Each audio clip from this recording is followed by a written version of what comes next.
morning, friends. Today we'll talk about the osmosis process. Generally, to produce the fresh water, there is a process actually, it is called reverse osmosis process. And freshwater generation is being done by the distillation process as well. So two processes are there to produce the fresh water.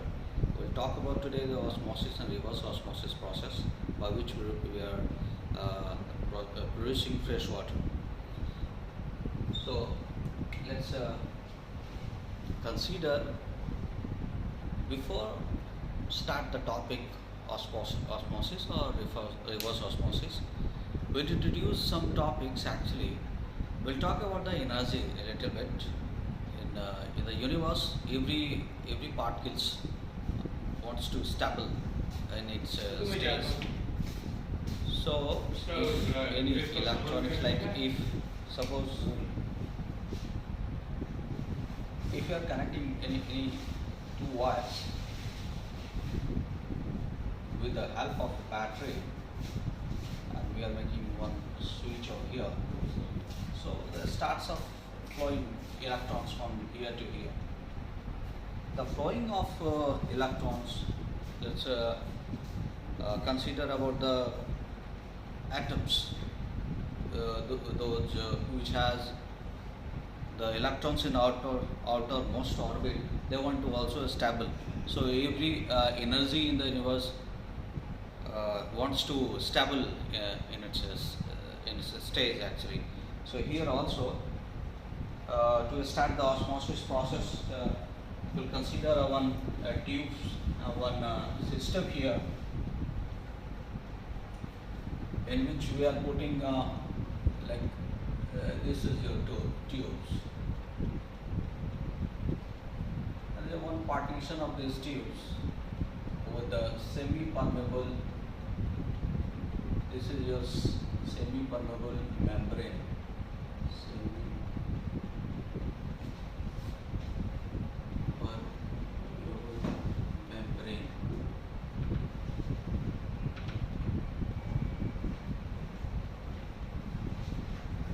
Talk about the semi-permeable membrane.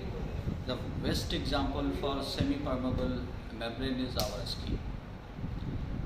This is a membrane in which only one medium can pass through from one chamber to another chamber. The skin, like a skin hour, is the best example for the semi-permeable membrane, in which the sweating can come out as a form of the water can come out from our body, human body, in a form of sweating, so that and the water directly cannot enter in our body. So this is our semi-permeable membrane.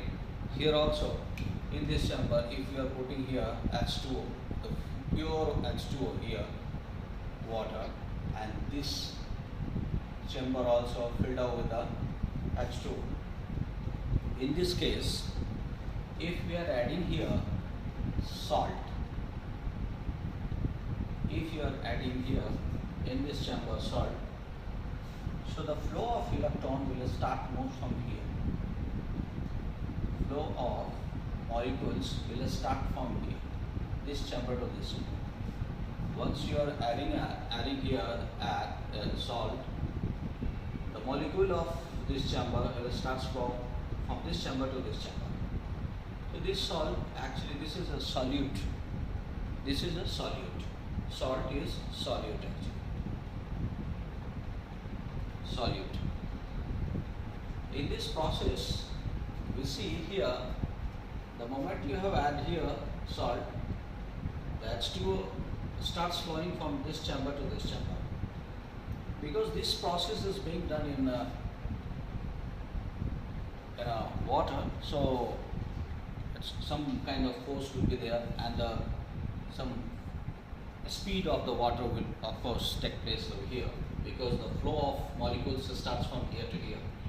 So osmosis is the process, we can say, the molecule of water from the highest, the lowest concentration of solid. Here the concentration of solid is 0. We didn't add here salt. solute, but the solute percentage of solute is here. So we can say that if in the presence of semi-permeable membrane, the flow of electron starts from low concentration of solute to high concentration of solute.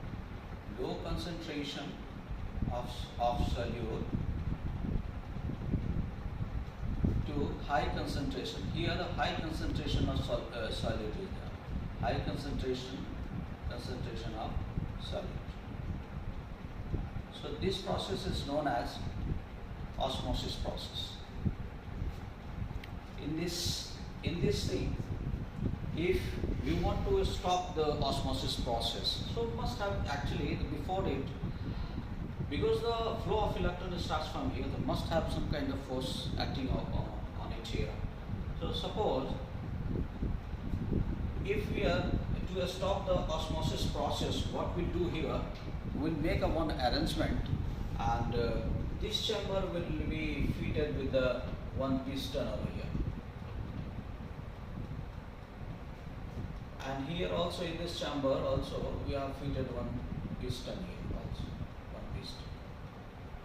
We want to in this phase we want to stop the osmosis. Osmosis is the process in which low concentration of solid starts from this chamber to this chamber. The moment you have added the salt as a solute, molecule starts from here. This is the process of osmosis.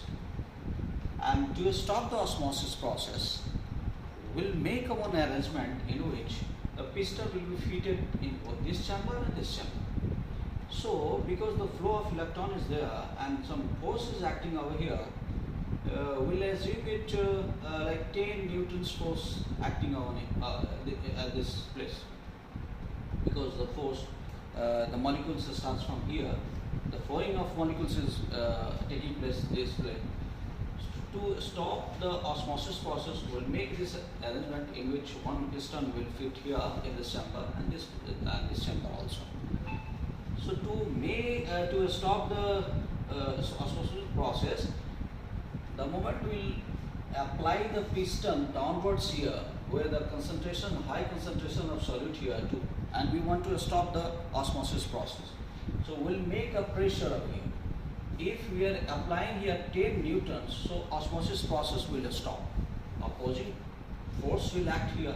If more than 10 newtons, we'll make it here. So now in this process, the molecule starts flowing from high concentration of solid to low concentration of solid. The main process was there to stop the osmosis process. So in this case, if we are applying more force from here with the help of piston, so the molecule now starts from high concentration of solid to low concentration of solid. And only water is permissible to pass from this membrane. This is semi-permeable membrane. This kind of membrane actually permits only one medium can pass through this membrane. The salt cannot enter here. Only the water can pass from this chamber and from this chamber. So osmosis process was there. Only the transfer molecules flowing from this chamber to this chamber, that means low concentration of solid to high concentration of solid. Now in reverse osmosis, what we are doing, we'll make an arrangement and we'll apply the more force over here. So the flowing of molecules starts from here, high concentration of solid to low concentration. In this thing, in this system, if we are make arrangement over the tank actually here, we'll make a one tank. So the all water will come here. In this process, we can collect here fresh water. This fresh water, and by the treatment of this water, it can be able to drink. The people can able to drink this water. So this is our reverse osmosis process. Thank you so much.